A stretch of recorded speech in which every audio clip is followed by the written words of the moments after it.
Une dénucléarisation de Pyongyang ne serait possible que par un transfert vers la Russie. Pour procéder à une dénucléarisation rapide et efficace de la Corée du Nord, Washington devrait évacuer ses armes nucléaires vers la Russie, a indiqué à Sputnik un expert sud-coréen. La volonté de Trump de se débarrasser au plus vite des ogives et des missiles nord-coréens, en les transférant de la Corée du Nord vers les États-Unis, rencontrera sans doute de grandes difficultés, y compris en ce qui concerne les grandes dépenses que cela suppose. Pour accélérer la dénucléarisation, il importe d'évacuer les armes nucléaires vers des pays plus neutres comme la Chine ou la Russie, a indiqué à Sputnik Chung Seung-chang, président de la division de la planification de la recherche de l'Institut sud-coréen Sejong. Pour que les États-Unis puissent procéder aux inspections des sites nucléaires nord-coréens et suivre la dénucléarisation, et la Corée du Nord devra ouvrir toute son infrastructure militaire, ce qui suscitera à coup sûr un rejet et une résistance de la part de Pyongyang et mènera à un retard. Cependant, un accord en ce sens pourrait avoir lieu si Washington et Pyongyang s'entendent.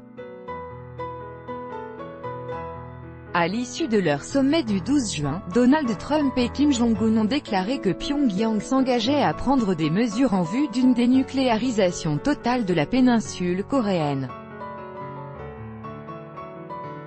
Mais l'essentiel sera de se concerter sur les voies de la dénucléarisation. Et là, l'aide de la Russie pourrait être inestimable. La Corée du Nord s'opposera évidemment à ce que les États-Unis emportent ses ogives nucléaires et ses missiles balistiques intercontinentaux. Car dans ce cas-là, ils apprendront les capacités réelles de Pyongyang, et si elles sont en dessous des attentes, celui-ci perdra ses positions lors des négociations. Mais si les armes nucléaires sont transportées en Chine ou en Russie, l'opposition de la Corée du Nord sera moindre. Une telle conclusion s'impose si l'on suit la logique et les circonstances réelles.